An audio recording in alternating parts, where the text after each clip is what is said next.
So I played Breath of the Wild, and so this video is going to help you if you haven't played it or are thinking about playing it.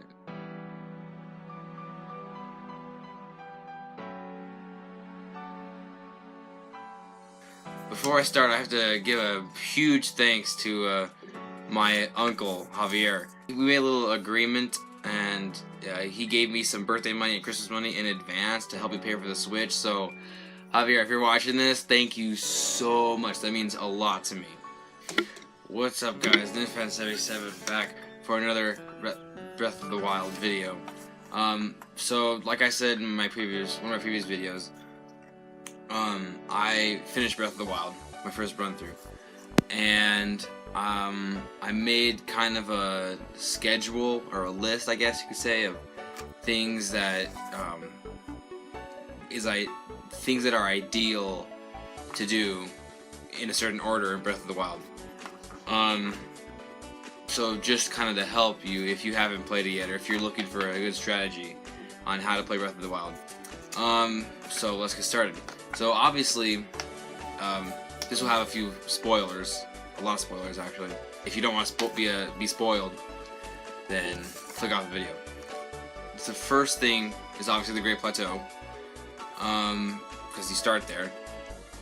Basically, it's kind of, you know, just look around there. Basically, find everything, find all the chests and stuff. Because I realized that with this, I'm playing it for my second time now, and I realized that in my second playthrough that there are so many arrows to find in the Great Plateau. I got in the Great Plateau alone like more than 100 arrows. From enemy camps and just from like finding chests, and there's a lot of arrows to be found. So looking through the Great Plateau, and then towards the end of the Great Plateau, where you get to choose hard or stamina, choose hard, and I'll explain that a little bit later. Which leads me to my second one. Once you get off the Great Plateau, you want to immediately look for shrines. Trying to get 13 hearts as fast as you can. And I'll explain why. Like this is the ideal time to just explore.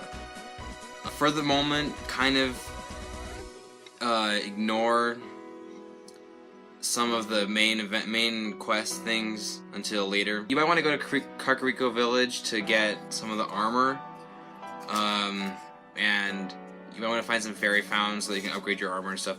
But for the most part, you can just stick to completing side quests and shrine quests. That's really what, at this point, what you want to focus on. Hetsu, also, with the Korok seeds, you find him on the road to Kakariko Village. So if you have a bunch of Korok seeds, go to him first. This is the ideal time to go looking for enemy camps. And what I did on my second, I'm right now on my second run through of Breath of the Wild, is I am keeping on the map. I'm using stamps to keep track of where the mini bosses are, like Hinoxes and like the Talus, the rock. I totally forgot the rock. Totally spaced what the rock things are called. You can correct me in the comments if you want. So though, yeah, mini bosses, and fairy fountains, mini bosses, enemy camps, and just some things that are good to remember. Maybe things that I couldn't do at that time I was there, so I leave a little mark that signifies that I need to go back. Just simple things like that to show that, okay, I've explored here, and I should explore other places before I come back. Kind of things like that. So once you have 13 hearts, like I was saying, I'm going to explain this. The center of the north part of the map is the Lost Woods, and when you go to the Lost Woods, it's kind of like a maze, kind of like a little maze. So you have to kind of find your way through. And I realized this, that when, like, if you're walking in the Lost Woods and you start to see like everything like turn white, like the mist is like consuming you, just run towards where you were coming from. Then you can just escape it pretty quickly. So once you'll find that great Deku tree, and if you already talked to Hetsu by Kakariko Village enough, he will say, I have to go back to the Korok Forest, which is where the Master Sword is. So once you have 13 hearts, you can go to the Master Sword and pull it up. And so the way it works, for those who haven't played, Link has to have a certain amount of hearts before he can take the Master Sword. Because if he doesn't have enough hearts, then he dies. Like seriously, like he'll be pulling it, and like his hearts like start slowly decrease, and then when it gets to 0, it's literally game over. It's kind of weird.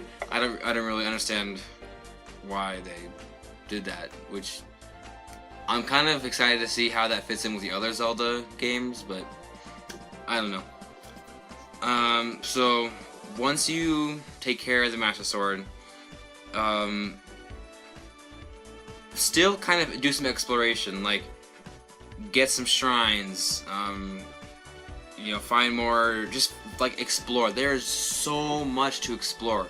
Like in my first time that I played it, I had explored so much, but I hadn't even scratched the surface of what there was to explore. I mean, it is crazy how much stuff there is in this game. But anyway, so do that. Then this is the perfect time to start focusing on the main quests. Like the memories, Link's memories, the divine beasts, and stuff like that. So, while you're doing this, make sure you're looking for shrines, and just like you have to be so thoughtful about what you're doing, and you just have to look everywhere. And once you do that, Hyrule Castle. No, pretty much actually. There's some like little treats in Hyrule Castle. There's some stuff that pretty nice weapons there if you look hard enough, and apparently there's like Zelda's diary, which explains some things about Link, I guess. I don't know, I saw that in another video. That's it for this video. Thanks for watching. So I gotta put in my plug that if I can get to 100 subscribers, I'm going to start using a better editing software, Filmora. I think I put that somewhere in my About section on YouTube. So, subscribe, like, and share, and until the next video, I'm NinFan77, and I will see you guys next time.